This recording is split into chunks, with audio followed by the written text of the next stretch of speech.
علیہ وسلم نے فرمایا من صلی علیہ صلاۃ واحدا صلی اللہ علیہ عشرا، جس نے مجھ پر ایک بار درود پاک پڑھا اللہ تعالیٰ اس پر اپنی 10 رحمتیں نازل فرماتا ہے۔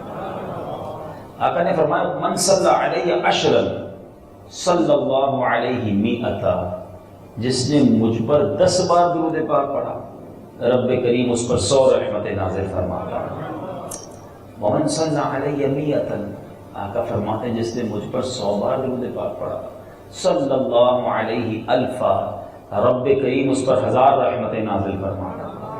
کاروباری لوگ بیٹھے ہیں، حساب کتاب بھی مضبوط ہوتا ہے۔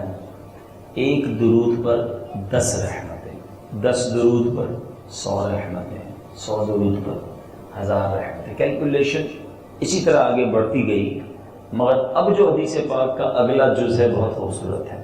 آقا فرماتے ہیں ومن صلی علیہ الفا، جس نے مجھ پر 1000 مرتبہ درود پاک پڑھا۔ آقا فرماتے ہیں زاحمت کتفہ کتفی علی باب الجنہ، نبی پاک فرماتے ہیں جنت کے دروازے پر اس کا کندھا میرے کاندھے سے چھو رہا ہوگا۔ نماز میں اعلان ہوتا ہے کاندھے سے کاندھا ملا لیجئے، سفید درست کر لیجئے، یعنی بالکل ایگزیکٹلی جو برابر میں کھڑا ہوتا ہے نا بندے، اسی سے کاندھا ملاتا ہے۔ اور سچ بتاؤ ایک غلام کی تو تمنا یہ ہے کہ آقا پیچھے پیچھے بھی جنت میں لے جائیں، تو یہ بھی بڑی سعادت ہے۔ باغ جنت میں محمد مسکراتے جائیں گے، پھول رحمت کے جھڑیں گے، ہم اٹھاتے جائیں گے، اور خلد میں ہوگا ہمارا داخلہ شان سے یا رسول اللہ کا نعرہ لگاتے جائیں گے۔ تو غلام تو پیچھے پیچھے چلا جائے وہ اس کی عید ہے، مگر آقا کہتے ہیں زاحمت کتفہ کتفی علی باب الجنہ، کہ جنت کے دروازے پر اس کا کاندھا میرے کاندھے سے چھو رہا ہوگا۔ تو اب بتائیے 1000 بار درود پاک پڑھنے میں وقت کتنا لگتا ہے، انعام کتنا بڑا ہے۔ تو خدا را اپنے پورے دن کی روٹین میں جس طرح آپ نے بریک فاسٹ ٹائم، ناشتے کا وقت رکھا ہے، کاروبار کا، اسکول کا، کالج کا ٹائم رکھا ہے، لنچ ٹائم رکھا ہے، ڈنر ٹائم رکھا ہے، فیملی ٹائم رکھا ہے، ریلیکس ٹائم، آج کل تو ایک نیا ٹائم چل گیا ہے، جم ٹائم رکھا ہے، ان سارے ٹائمز کے اندر آپ کا درود ٹائم کہاں ہے، نماز ٹائم کہاں ہے، قرآن ٹائم کہاں ہے؟ ڈبل 12 گھنٹے دیے مولا نے، ہمارے پاس اللہ کی یاد کے لیے وقت نہیں، اس کے حبیب علیہ الصلوۃ والسلام کی یاد کے لیے وقت نہیں، آخرت کے لیے وقت نہیں۔ ایسا نہ کریں، اپنے شیڈیول میں، اپنے اوقات میں ضرور درود پاک کو شامل کریں۔ بمبئی میں تو ویسی ٹریفک بڑا ہے، تھوڑا سا بھی دور جانا ہو تو بڑا سارا وقت روڈ پہ گزر جاتا ہے۔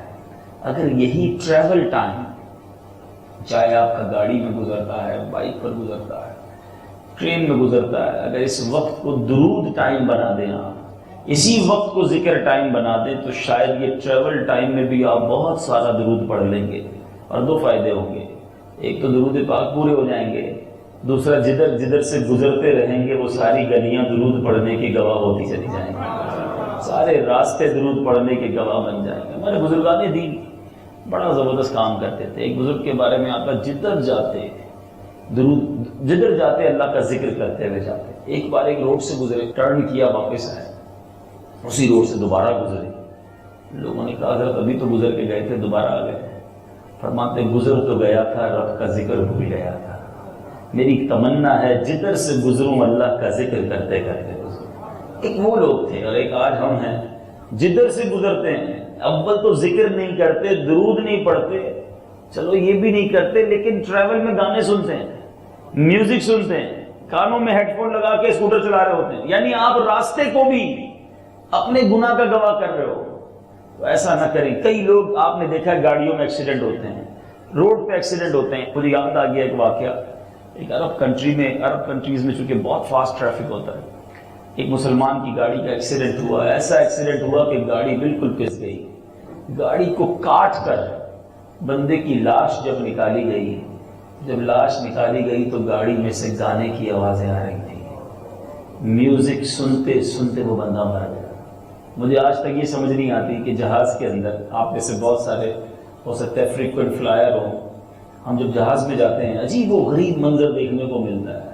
سامنے ٹی وی کے آگے ایسا لگتا ہے بندر کو آئینہ دے دیا گیا ہے. اب ہر بندہ لگا ہوا اس کے اندر، کون سی فلم دیکھنی، کون سا ڈرامہ دیکھنا. خدا کے بندو 35,000 فٹ کی بلندی پہ جہاز جا رہا ہے، کلمہ پڑھو، توبہ کرو اللہ کی بارگاہ میں. آج جہاز کا حادثے میں تو بچتا ہی کوئی نہیں ہے، اتنا سینسیٹیو ٹریول ہے، اس میں فلمیں دیکھ رہے ہیں. اچھا آپ کے یہاں کا تو نہیں پتا، ہمارے یہاں کا بھی عجیب معاملہ ہے کہ جو وطن میں شراب نہیں پیتا جہاز میں چونکہ فری ملتی ہے تو اس کو ساری شراب جہاز میں پی ڈالنی ہے. اللہ کے بندو کیا کر رہے ہو؟ یہ راستے تم توبہ کرنے کے ہیں، اللہ کو یاد کرنے کے ہیں. اگر وقت نہیں گزر رہا تو آپ تصویر لے کے چڑھ جائیں، قرآن پاک لے کے چلے جائیں. کبھی 35,000 فٹ پہ بھی قرآن پڑھ کے دیکھ لو ہے. فَبِأَيِّ آلَاءِ رَبِّكُمَا تُكَذِّبَانِ. جب بادلوں کو دیکھتے پڑھو گے تو خود ہی آنکھوں سے آنسو باہر آ جائیں گے کہ یہ سارے مناظر آپ کی آنکھوں کے سامنے ہوں گے نا. مگر بات یہ کہ ادھر جا کر بھی رب کو ناراض کرنا ہے تو زمین بھی نہیں چھوڑنی، آسمان بھی نہیں چھوڑنا گناہ توبہ کرتے ہوئے. تو اللہ کرے کہ ہمارا یہ ذہن بن جائے. بہرحال دن بھر جتنا موقع ملے درود پاک کثرت سے پڑھتے رہیں. آئیے محبت کے ساتھ ایک بار درود پاک پڑھ لیں. صلو علی الحبیب صلی اللہ تعالی علی محمد صلی اللہ علیہ وسلم. مبارک مہینہ ہمارے درمیان ہے اور اس مہینے میں جہاں بہت ساری یادیں ہیں، سبحان اللہ. رجب المرجب ہماری میموری میں کہتے ہیں رجب عید جو گجب. یہ اتنی ساری اس میں عیدیں ہیں، اس میں اتنی ساری مبارک راتیں ہیں. تو اب رجب المرجب کی پہلی رات جب آئی، یہ خاص دعاؤں کی قبولیت کی رات. مولا علی کرم اللہ تعالی وجہ الکریم سال کی 4 راتیں اہتمام کے ساتھ سارے کام چھوڑ کر عبادت کرتے، وہ اس میں پہلی رجب کی رات بھی ہوا کرتی. وہ ہم سے چلی گئی. پھر سبحان اللہ خواجہ خواجگان کے چاہنے والے ساری دنیا میں ہیں. ساری دنیا میں خواجہ معین الدین چشتی اجمیری رحمۃ اللہ تعالی کی چھٹی شریف منائی جاتی ہے. اور آگے بڑھتے ہیں 15 رجب سبحان اللہ امام جعفر صادق رضی اللہ عنہ کی یاد منائی جاتی. 22 رجب سیدنا امیر معاویہ رضی اللہ عنہ کی یاد منائی جاتی. اور پھر سبحان اللہ 27ویں رجب وہ مبارک رات آتی ہے جس کو عاشقان رسول جھوم جھوم کر شب معراج مناتے ہیں. شاہ دولہ بنا آج کی رات ہے. مبارک رات آیا چاہتی ہے. آج انشاءاللہ مختصر شب معراج کے حوالے سے، واقعہ معراج کے حوالے سے چند حکمتیں اور اس کے تحت چند مدنی پھول پیش کرنے کی سعادت حاصل کروں گا. واقعہ معراج تو ہم بچپن سے سنتے آ رہے ہیں، لیکن معراج کے واقعے کی علماء نے بہت خوبصورت اس کی کانسیکوینسز بیان کیے، اس کی حکمتیں بیان کی. پڑھیں تو ایمان تازہ ہو جاتا ہے. یاد رہے میرے پیچھے پیارے ساری بھائیوں، نبی پاک علیہ السلام تمام انبیاء کے سردار ہیں. تمام نبیوں کو جو الگ معجزات فضیلتیں عطا کی گئیں، ہمارے آقا مدینے والے مصطفیٰ صلی اللہ علیہ وسلم کو ان سب سے بڑھ کر فضیلتیں عطا کی گئی. یعنی تمام انبیاء کو معجزات دیے گئے، مگر تمام انبیاء کے معجزات کا مجموعہ ان سب کو کیلکولیٹ کر کے وہ بھی اور اس کے علاوہ کچھ اسپیشلٹیز جس کو علماء خصائص کہتے ہیں، ایکسکلوسیولی سرکار دو عالم صلی اللہ علیہ وسلم کو وہ بھی عطا کیے گئے. اور علماء بڑی پیاری بات لکھتے ہیں کہ نبی پاک علیہ السلام کو بہت سارے معجزات ہیں. پیارے آقا کے معجزات اتنے ہیں کہ آج میری ساری رات کیا ساری زندگی ختم ہو جائے. پیارے آقا کے کمالات کو کمپائل نہیں کیا جا سکتا. اعلیٰ حضرت کا ایک شعر سمجھ لینا تو مسئلہ حل ہو جاتا ہے. اعلیٰ حضرت لکھتے ہیں سرور کہوں کہ مالک و مولا کہوں تجھے، باغ خلیل کا گل زیبا کہوں تجھے، آقا تیرے تو وصف عیب تناہی سے ہیں بری. یہ عیب تناہی کیا ہے؟ یہ بات اگر سمجھ آ جائے نا تو امام عشق و محبت سے اور پیار ہونا شروع ہو جائے گا. اعلیٰ حضرت سے محبت کے لیے اگر ان کی شاعری آپ سمجھ لیں نا تو امام عشق و محبت سے عقیدت اور بڑھ جاتی ہے. عیب تناہی، امام عشق و محبت اعلیٰ حضرت لکھتے ہیں کہ آقا آپ کے جو اوصاف ہیں نا وہ عیب تناہی سے پاک ہیں. اب عیب تناہی کو سمجھنے کے لیے ایک ایگزامپل دیتا ہوں کہ میں اگر آپ سب کے ہاتھ میں کاغذ اور قلم دے دوں اور میں کہوں کہ جس پرسنالٹی کو آپ سب سے زیادہ چاہتے ہیں، سب سے زیادہ ایڈمائر کرتے ہیں، اس کی ذرا کمالات لکھیں، اس کی خوبیاں لکھیں، تو آپ لکھتے لکھتے کوئی 10 لکھے گا، کوئی 20 لکھے گا، کوئی 50 لکھ لے گا کسی کی خوبیاں. پھر اس کے بعد آپ وہ پیپر مجھے دے دیں گے یہ کمپلیٹ ہو گیا ہے. سبحان اللہ، اعلیٰ حضرت کی کیا بات ہے. کہتے ہیں یہ کمپلیٹ ہو جانا، کسی کی تعریفیں لکھتے لکھتے ختم ہو جانا، یہ بھی ایک عیب ہے. تعریف لکھتے لکھتے اینڈ ہو گئی نا، یہ عیب ہے. آقا آپ کے اوصاف وہ ہیں جو ختم ہی نہیں ہوتے ہیں. لکھتے جائیں، بولتے جائیں، بیان کرتے جائیں، تیرے تو بس عیب تناہی سے ہے بری. حیران ہوں میرے شاہ میں کیا کیا کہوں گا. کہہ کے تھک جاتا ہے انسان، مگر کہے کیا، اس کی عقل حیران ہو جاتی ہے. تو حضرت آدم علیہ السلام کو بڑی شاندار فضیلت ملی کہ فرشتوں نے آپ کو سجدہ کیا. ٹھیک ہے، یہ بڑا شرف تھا کہ تمام فرشتوں سے سجدہ کروایا گیا. سبحان اللہ. علماء کہتے ہیں کہ فرشتوں نے سجدہ کیا اللہ کے نبی کو، اور زندگی میں ایک بار کیا، ونس. مگر میرے آقا پر فرشتے بھی درود بھیجتے ہیں، رب بھی درود بھیجتا ہے. ان اللہ وملائکتہ یصلون علی النبی. جو تھوڑی سی عربی جانتے ہیں وہ سمجھتے ہیں کہ یصلون جب یہ فعل آ جائے فعل مضارع کے ساتھ، جو اب اس کا معنی یہ بن جاتا ہے کہ یہ ایک بار نہیں ہوا، یہ ایک بار درود نہیں بھیجتے. یصلون کنٹینیو ورب ہے یہ. اللہ اور اس کے فرشتے مسلسل سرکار دو عالم صلی اللہ علیہ وسلم پر درود بھیجتے ہیں. ادھر سجدہ کرا کر فضیلت دی، ادھر رب نے بھی اور فرشتوں نے درود بھیج کر رحمت اللہ نے برسا کر نبی پاک کو بار بار ہمیشگی کے ساتھ یہ فضیلت عطا فرمائی. اور امام فخر الدین رازی تو کمال کر دیا آپ نے. آپ کیا لکھتے ہیں؟ سید المفسرین ہیں، چھوٹے عالم دین نہیں، سید المفسرین کہا جاتا ہے. امام فخر الدین رازی کہتے ہیں ان الملائکۃ امروا بالسجود لآدم. کیوں کہا گیا تمام فرشتوں کو، ملائکہ کو، حضرت آدم کو سجدہ کرنے کا؟ لأجل ان نور محمد فی جبہۃ آدم. کہتے ہیں حضرت آدم علیہ السلام کی پیشانی میں نور مصطفیٰ جگمگا رہا تھا. دراصل یہ سجدہ بھی سرکار کے نور کو سجدہ تھا. بہرحال تو اب پتہ یہ چلا حضرت آدم علیہ السلام کو یہ مرتبہ ملا، سجدہ کروایا گیا، آپ پر درود کنٹینیو بھجوایا جا رہا ہے. تھوڑا سا آگے چلتے ہیں. حضرت ابراہیم خلیل اللہ علیہ نبینا علیہ السلام پر آگ گلزار ہو گئی، فضیلت دی گئی کہ جب آپ کو آگ میں ڈالا گیا، خطرناک آگ تھی، مگر وہ آگ ٹھنڈی ہو گئی، آپ پر آگ نے اثر نہ کیا. وہ ابراہیم تھے، خود آگ میں ڈالے گئے. آؤ میں آپ کو کمال مصطفیٰ بتاتا ہوں صلی اللہ تعالی علیہ وسلم.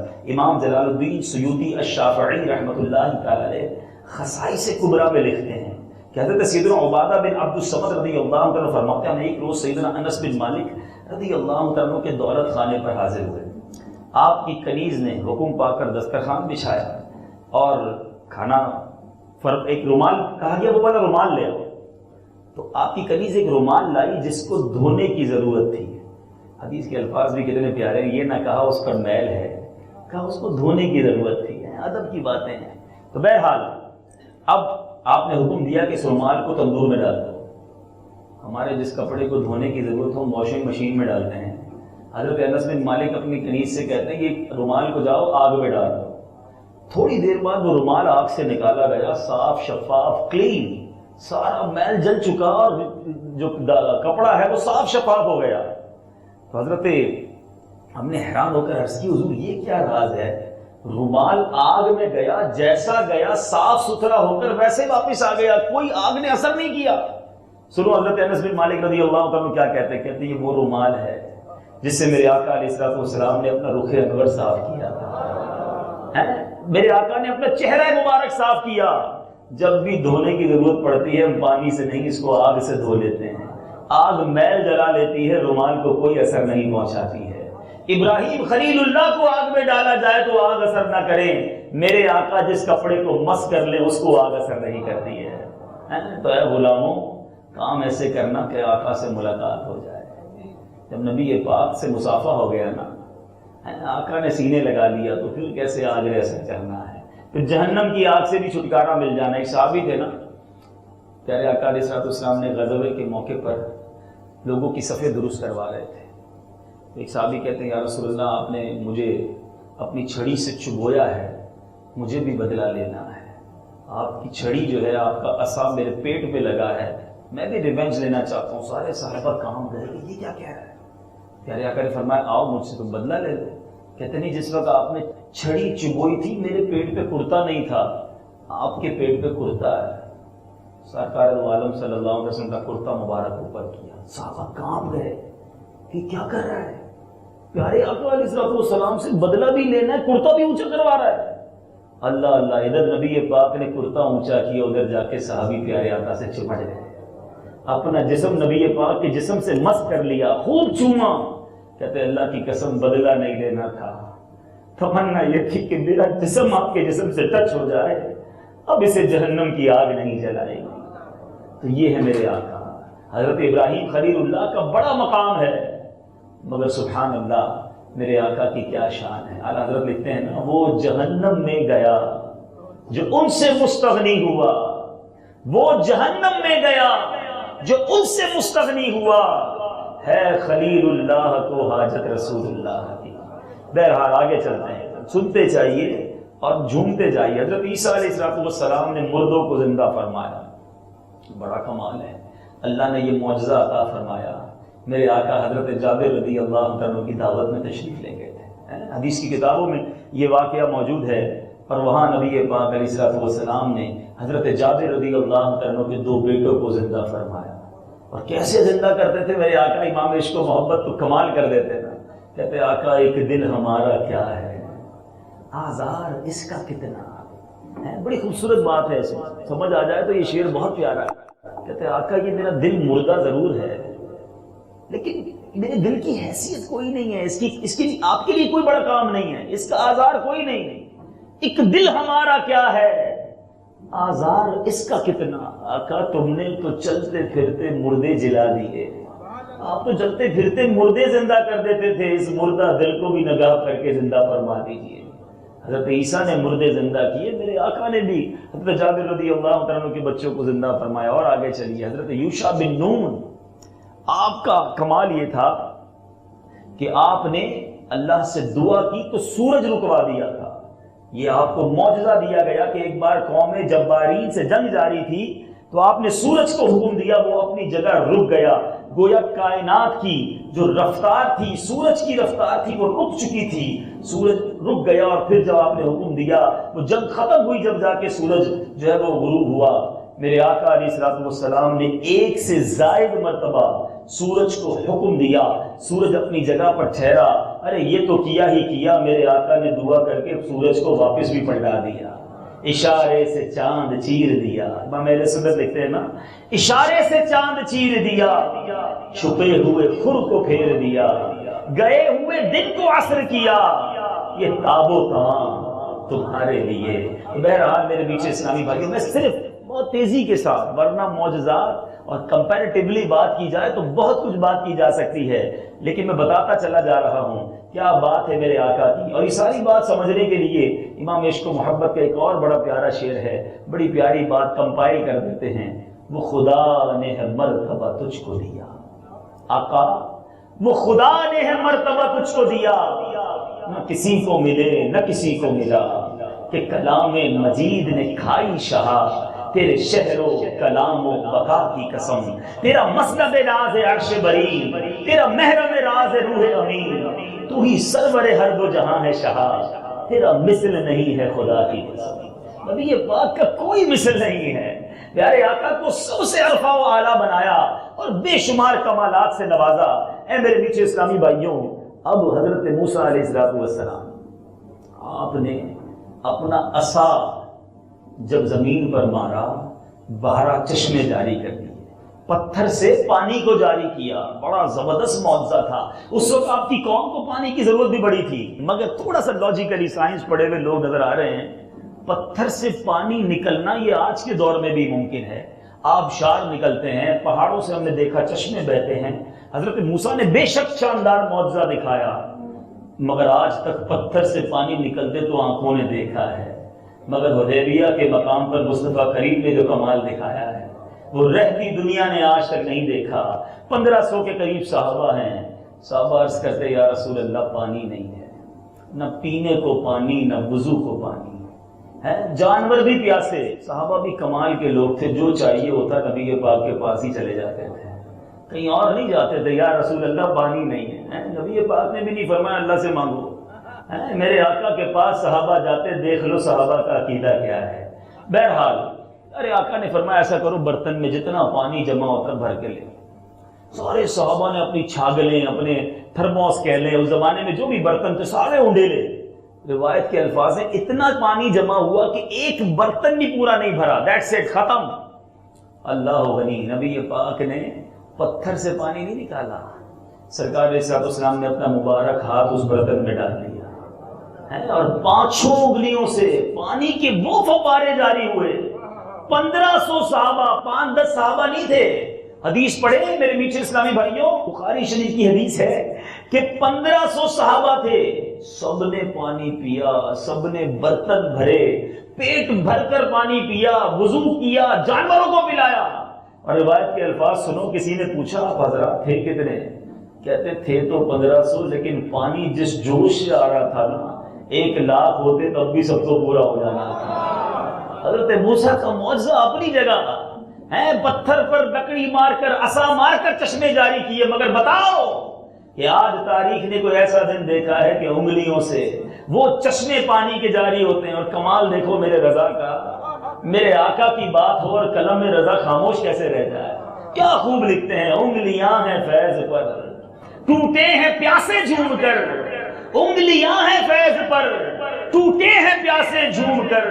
ندیاں پنجاب رحمت کی جاری واہ واہ. ایسی ندیاں جاری کر دی کہ سارے پیاسے جھوم رہے ہیں. میٹھے اور پیارے اسلامی بھائیوں، میں کس معجزے کی بات کروں میرے آقا نے. اچھا پھر یہاں ایک اور بڑی باریک سی بات، شاید اگر میں آپ سب سے سوال کر لوں تو آپ کا جواب کچھ اور ہوتا. واقعہ سنا دیا ہے تو اشارہ مل جائے گا کہ اگر یہ سوال ہو کہ دنیا میں in all around the world سب سے زیادہ مقدس پانی کون سا ہے؟ سب سے زیادہ مقدس پانی کون سا ہے؟ علماء کوئی کہتا ہے آب زمزم ہے. علماء بڑی پیاری بات کرتے ہیں، کہتے ہیں آب زمزم جاری کیسے ہوا؟ حضرت اسماعیل کے قدموں کی رگڑ سے جاری ہوا ہے. بڑا مبارک پانی، قرآن میں ذکر ہے اور جناب بڑا اس کا بڑی برکتیں ہیں. مگر علماء کہتے ہیں وہ اسماعیل کے قدم سے جاری ہوا، مگر جو پانی اسماعیل علیہ السلام کے آقا کی انگلیوں سے جاری ہوا اس سے بڑھ کر مبارک پانی ساری کائنات میں کوئی نہیں ہے. حدیبیہ کے ان صحابہ کو مبارک ہو جنہوں نے اس پانی کے مزے لیے، جنہوں نے اس پانی کی برکتیں لوٹی. بہرحال میرے میٹھے پیارے اسلامی بھائیوں، اب معراج تھوڑی کمپیریزن بیان کر کے آتے ہیں اس عظیم واقعے کی طرف. حضرت موسیٰ علیہ نبینا علیہ السلام نے اللہ تعالیٰ سے کلام کیا، کلیم اللہ کہہ رہا ہے. حضرت ادریس علیہ السلام بلندیوں کی طرف اٹھائے گئے. حضرت عیسیٰ علیہ السلام کو چوتھے آسمان پر بلایا گیا. حضرت ابراہیم علیہ السلام کو زمین و آسمان کی بادشاہت دکھائی گئی. تو اب محبوب کریم کی باری تھی. اپنے انبیاء کو یہ کمالات تو عطا کیے تھے. اپنے محبوب علیہ السلام کو رب نے نہ صرف ایسی معراج عطا فرمائی جو سارے نبیوں سے بڑھ کر تھی، انہوں نے کلام کیا، رب نے یہاں اپنا جلوہ بھی دکھایا، اپنا دیدار بھی کروایا. میرے میٹھے پیارے اسلامی بھائیوں، ایک حکمت یہ بھی تھی معراج کی کہ نماز اقصیٰ، جب مسجد اقصیٰ گئے نا تو پیارے آقا علیہ السلام نے تمام انبیاء کی امامت کروائی. حضرت جبریل امین نے تمام انبیاء صف بنائے کھڑے تھے. میرے آقا پہنچے، جبریل امین نے ہاتھ پکڑ کر مصلی کی طرف اشارہ کیا، آگے بڑھایا. میرے آقا نے انبیاء کی جماعت کی. اللہ غنی، امام عشق و محبت اعلیٰ حضرت سمجھا رہے ہیں کہ مسجد اقصیٰ میں جماعت کروائی کیوں گئی تھی، اس کا راز کیا تھا. اعلیٰ حضرت لکھتے ہیں نماز اقصیٰ میں تھا یہی سے عیاں معنی اول آخر. کہتے نماز اقصیٰ میں راز یہ تھا کہ پتہ چل جائے اول کون ہے آخر کون ہے. نماز اقصیٰ میں تھا یہی سر عیاں معنی اول آخر. ہے دست بستہ پیچھے حاضر جو سلطنت آگے کر گئے تھے. ارے جتنے سلطنت کر کے انبیاء گئے تھے، آج ساری دنیا کو بتانا تھا کہ سارے سلطنت کرنے والے بے شک پہلے آئے تھے، مگر اصل امام مصطفیٰ کریم علیہ السلام ہے. صف بصف کھڑے ہیں انبیاء، مصطفیٰ امام ہو گئے. اللہ غنی، صرف نماز اقصیٰ ہی نہیں ہوئی تھی، ایک اور نماز بھی ادا کی گئی. ادھر انبیاء کی امامت کرا کے دنیا کو بتایا گیا کہ امام الانبیاء کون ہیں، اور جب نبی پاک علیہ الصلوۃ والسلام آسمانوں پر پہنچے تو وہاں فرشتوں کی امامت بھی کرائی۔ یہ بھی بتانا مقصود تھا کہ فرشتوں کے امام بھی یہی ہیں، فرشتوں کے آقا بھی یہی ہیں۔ بہرحال میرے میٹھے اور پیارے اسلامی بھائیوں، مدنی چینل کے ناظرین، اب ایک اور بڑی خوبصورت حکمت علماء بیان کرتے ہیں۔ اللہ تبارک و تعالیٰ قرآن مجید میں فرماتا ہے ان اللہ اشترى من المؤمنین انفسهم واموالهم بان لهم الجنہ۔ بڑی خوبصورت آیت ہے، ترجمہ کنز الایمان۔ بے شک اللہ تعالیٰ نے مسلمانوں سے ان کی جانیں اور ان کی اموال اس قیمت پر خرید لیے کہ ان کے لیے جنت ہے۔ ہم نے اپنے جان اپنے مال گویا رب کو بیچے ہیں، کس قیمت پر؟ جنت کے لیے۔ جو اللہ کے نیک بندے اپنا سب کچھ رب کی بارگاہ میں پیش کرتے ہیں اور رب انہیں جنت عطا فرماتا ہے۔ علماء کہتے ہیں سودا کروانے والے کون ہیں؟ خریدار اللہ۔ کیا خرید رہا ہے؟ جان اور اموال۔ عطا کیا کر رہا ہے؟ اس کے بدلے جنت۔ جنت لینے والے بندے، اللہ اور بندے کے درمیان سودا کروانے والے پیارے آقا۔ وکیل فرمایا نہ بندوں نے جنت دیکھی ہے، مال تو دے رہے ہیں، اپنے اموال بھی دے رہے، خود تو جنت نہیں دیکھ سکے، کوئی تو ہو جو جا کے جنت کو اپنی آنکھوں سے دیکھا ہے۔ تو رب نے اپنے محبوب کو بلایا، جنت دکھا دی، آسمانوں کی سیر کرائی، انہوں نے آ کے اپنے امتیوں سے کہا میں جنت دیکھ آیا۔ اب نبی کی بات مان کر لوگوں نے جانیں بھی دینا شروع کی، مال بھی لٹانا شروع کر دیا۔ تو یہ بھی ایک حکمت بیان کی گئی، سبحان اللہ۔ بہرحال میرے پیچھے اسلامی بھائیوں، حکمتیں تو بہت ساری ہیں۔ اب ایک بڑی لاجیکلی بات، کچھ لوگ کہتے ہیں یار عقلی بات بھی کیا کرو، پھر قرآن و حدیث کی بات کرتے ہیں۔ ویسے بات قرآن و حدیث کی کرنی چاہیے، لیکن ایک لاجیکلی بات، جتنے بھی معجزات انبیاء کو ملے نا، وہ اس دور کی نیڈ تھے، اس دور کی ضرورت تھی۔ مثال کے طور پہ حضرت صالح علیہ السلام، آپ کا جو دور تھا نا وہ ماؤنٹینز کا دور تھا۔ ہم نے مدنی چینل پر وہ مناظر بھی دکھائے ہیں، مدائن صالح۔ یہ آج بھی سعودی عرب شریف میں ایک وادی ہے، بڑے بڑے پہاڑ ہیں جس میں ہاتھوں سے لوگوں نے گھر بنائے، آج بھی وہ گھر موجود ہیں۔ اس قوم کو اللہ نے یہ کمال دیا تھا کہ وہ ہاتھوں سے پہاڑ میں گھر بنا لیتے تھے، ٹھیک ہے۔ تو حضرت صالح علیہ السلام اس دور میں آئے ان کو دعوت دینے کے لیے۔ اس قوم نے بڑی عجیب بات کی، کہا گھر تو ہم بھی بنا لیتے ہیں پہاڑ کے اندر، اگر آپ اللہ کے سچے نبی ہیں پہاڑ سے اونٹنی پیدا کر کے بتائیں۔ پہاڑ سے زندہ اونٹنی نکلے، اور ایسی اونٹنی نکلے جو خود بھی بچہ دے بعد میں۔ عجیب و غریب دعویٰ تھا، وہ قوم ہی پہاڑوں والی قوم تھی، ان کو یہ معجزہ چاہیے تھا۔ آپ نے اللہ کے حکم سے پہاڑ کو اشارہ کیا، پہاڑ شک ہوا، اونٹنی بھی نکلی، بعد میں اس اونٹنی نے بچہ بھی دیا۔ انہوں نے نہ ماننا تھا نہ مانا، جنہوں نے ماننا تھا مانا۔ حضرت عیسیٰ علیہ السلام کا دور آیا، آپ کے دور میں بڑے بڑے ڈاکٹرز تھے، یہ ڈاکٹریوں کا دور تھا، میڈیکیشنز کا دور تھا، بڑے بڑے علاج دریافت ہو گئے تھے، مگر اس دور میں دو علاج نہیں ہوتے تھے۔ کوڑھی کا جو مرض ہوتا تھا اس کا کوڑ ٹھیک نہیں ہوتا تھا، اور جو مر جاتا تھا وہ زندہ نہیں ہوتا تھا۔ جو بغیر آنکھ والا ہی پیدا ہوتا تھا، مادر زاد اندھا، بائی برتھ بلائنڈ، اس کی آنکھیں نہیں آ سکتی تھی۔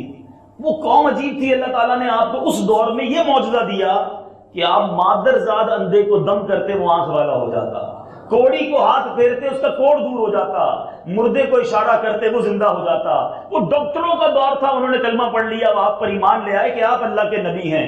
جس دور میں جیسی ضرورت نبی کو ویسا معجزہ دیا گیا۔ حضرت موسیٰ علیہ السلام کا دور آیا، یہ جادوگروں کا دور تھا۔ فرعون کے پاس جادوگر تھے، جادو دکھاتے، کرتب دکھاتے، لوگ ان پر ایمان لے آتے۔ اللہ اللہ، حضرت موسیٰ علیہ السلام کو رب نے ید بیضا کا معجزہ دیا، عصا کا معجزہ دیا۔ وہ رسیاں ڈالتے وہ سانپ بنتے، آپ عصا ڈالتے وہ اژدہا بنتا، اور آپ کی ساری فرعون کے جادوگروں کی سارے سانپوں کو کھا جاتا۔ لوگوں نے سجدہ کیا اور مان لیا کہ اب اللہ کے نبی۔ سمجھیے گا میری بات کو، جیسا دور ویسا معجزہ، اللہ اکبر۔ اب نبی پاک دنیا میں تشریف لائے۔ وہ دور کون سا تھا؟ جس دور میں میرے آقا آئے نا، وہ دور بڑا انٹلیکچوئل، بڑے پڑھے لکھے لوگ تھے، ان کو اپنی زبان پر بڑا ناز تھا۔ عرب کے لوگ اپنی عربی میں اتنے فصیح تھے، اتنے بلیغ تھے کہ وہ جنگ الفاظوں سے کیا کرتے تھے، وہ الفاظ کے ذریعے بڑوں بڑوں کو ہرا دیا کرتے، ان کے کلام کے ڈنکے تھے۔ اللہ غنی، میرے آقا تشریف لائے، اب مقابلہ ان لوگوں سے ہے، برتری ان پر ثابت کرنی ہے۔ میرے رب نے اس دور میں ان لوگوں کو ایسا، جس کو کہتے ہیں نا خاموش کروا دیا، کہ نبی پاک علیہ السلام کو قرآن مجید عطا فرمایا۔ ایسا کلام عطا کر دیا کہ بڑے بڑے فصحا اور بلغا ششدر رہ گئے۔ امام عشق و محبت اعلیٰ حضرت بڑی پیاری بات لکھتے ہیں، اس دور میں ہوا کیا تھا؟ اعلیٰ حضرت لکھتے ہیں تیرے آگے یوں ہیں دبے لچے، فصحا عرب کے بڑے بڑے انٹلیکچوئل آ گئے سامنے، مگر جب نبی پاک نے قرآن پڑھنا شروع کیا ان کا سر جھک گیا۔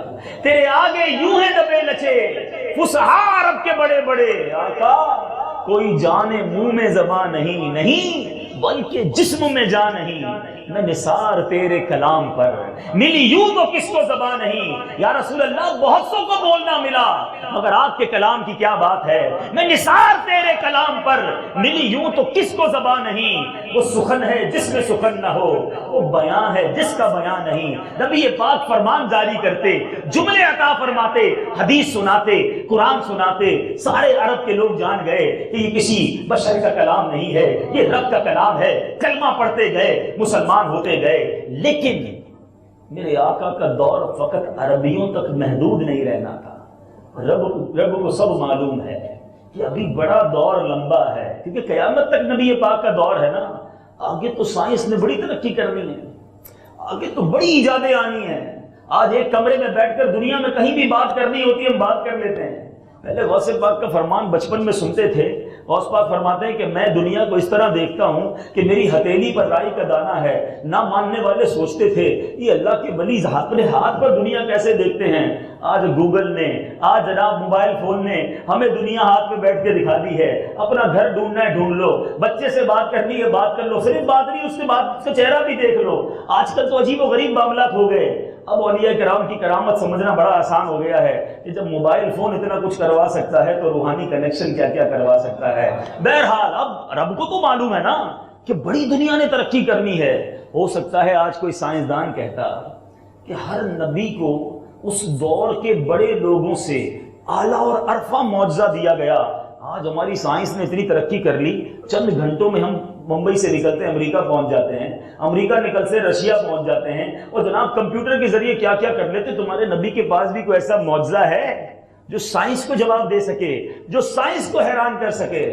آؤ اب بات کرتے ہیں معراج مصطفیٰ کی۔ 1450 سال سے دنیا حیران ہے، زمین سے سفر شروع ہوتا ہے۔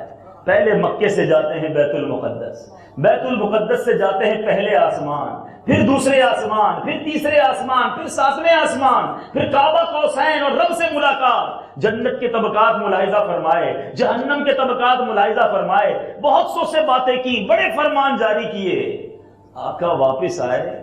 جب نبی پاک نکلے تھے نا، آپ سردیوں میں یہ پریکٹس کیجئے گا، ہوا بھی ہوگا آپ کو تجربہ، جب بستر چھوڑتے ہیں نا سردیوں میں، کمبل اوڑا ہوا ہو تو چند سیکنڈ تک بستر گرم رہتا ہے اور تھوڑی دیر کے بعد نارمل ہو جاتا ہے۔ ٹھیک ہے، آپ کے جن کے گھروں میں کنڈی لگی ہوئی ہے، کبھی دروازہ زور سے بند کریں، چند سیکنڈز تک کنڈی ہلتی رہے گی، اور یہ سارا عمل چند سیکنڈ کے لیے ہوگا۔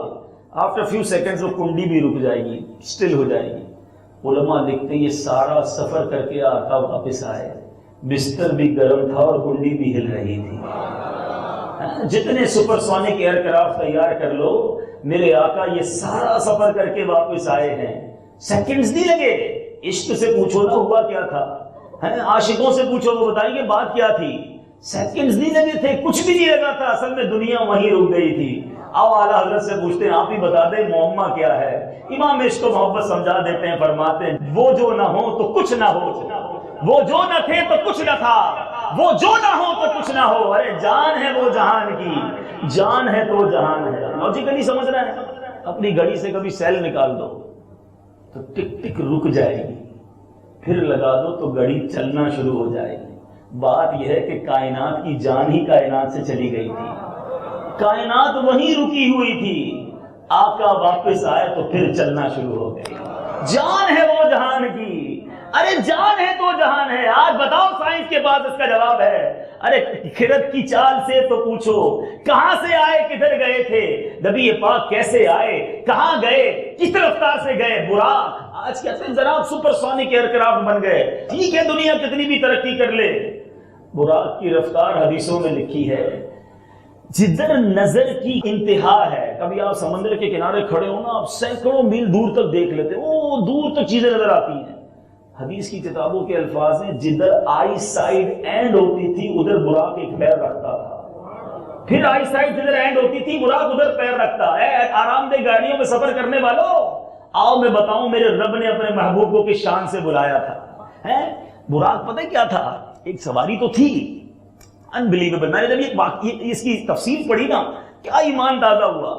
گھوڑے کو اگر آپ بیٹھ کر اوپر چڑھیں تو آپ کی پیٹھ پیچھے ہو جائے گی، ٹھیک ہے نا؟ اب آپ اوپر جا رہے ہیں تو گھوڑا چلانے والا پیچھے ہو جائے گا اور اس کو تھوڑا ڈیفیکلٹ ہوگا کنٹرول کرنا۔ بالکل اسی طرح گھوڑا یا کھچر جب نیچے اترے گا تو آپ آگے ہو جائیں گے، اب آپ کو بیلنس کرنا مشکل، تھوڑی تکلیف ہوگی۔ اللہ غنی، جب یہ براق اوپر جاتا تھا تو کتابوں میں لکھا ہے اس کے پچھلے پیر جو ہے وہ اونچے ہو جاتے تھے تاکہ نبی پاک جیسے بیٹھے ویسے ہی اوپر جاتے رہے، اور جب یہ نیچے اترتا تھا تو اگلے پیر بڑے ہو جاتے تھے، نبی پاک اسی بیلنس کے ساتھ نیچے تشریف لائے۔ تو معراج کی کس کس بات کی بات بیان کی جائے؟ تو بہرحال میں واقعہ معراج پر تو تفصیل نہیں دیتا، مگر اب آتے ہیں کچھ باتیں ہو گئی حکمتوں پر، کچھ باتیں ہو گئی شان مصطفیٰ پر۔ اب بات کرتے ہیں کہ اس معراج کی رات سرکار دو عالم صلی اللہ علیہ وسلم کو تحفہ کیا ملا؟ رب کی بارگاہ میں گئے، یاد رکھیے نبی پاک علیہ السلام کو 3 تحفے ملے ہیں شب معراج، یہ تینوں مجھے اور آپ کو یاد ہونے چاہیے۔ خاص جو انعام ملے، ویسے تو رب نے کیا نوازا ہے، اب وہاں اللہ نے اپنے محبوب کو کن کن خلعتوں سے نوازا۔ امام عشق و محبت کیا پیاری بات لکھتے ہیں، خدا ہی دے صبر جانے پرغم، بتاؤں کیوں کر تجھے وہ عالم، جب ان کو خلوت میں لے کے قدسی جناح کا دولہا بنا رہے تھے، نبی رحمت شفیع امت رضا پہ ہو للہ عنایت، اسے بھی ان خلعتوں سے حصہ جو خاص رحمت کے وہاں بٹے تھے۔ آقا جو خاص رحمت کے حصے آپ کو ملے تھے نا، ہمیں بھی کچھ حصہ عطا کیجئے گا۔ بہرحال 3 انعامات جو ہمیں علماء سے پتا چلے۔ نمبر 1 سورہ بقرہ کی آخری آیتیں، یہ بڑی مبارک آیت ہے، اس کا ورد رکھا کریں، یہ معراج کا تحفہ ہے اس امت کے لیے۔ نمبر 2 میرے آقا کو یہ خوشخبری دی گئی کہ آپ علیہ السلام کی امت کا ہر وہ شخص جس نے شرک نہ کیا ہو وہ بخش دیا جائے گا۔ اے غلاموں، نبی پاک کی محبت تو دیکھو ہم سے ہے۔ ہمیں کوئی بڑا منسٹر، وزیر اعظم، صدر بلائے، ہم ساری اپنی فائلیں لے کے جاتے ہیں، کہتے ہیں میرے ہی کام سیدھے کر دوں، کسی اور کی بات کہاں کروں گا۔ نبی پاک رب کی بارگاہ میں بھی گناہگاروں کا نہ بھولے، وہاں جا کر بھی امت یاد رہی۔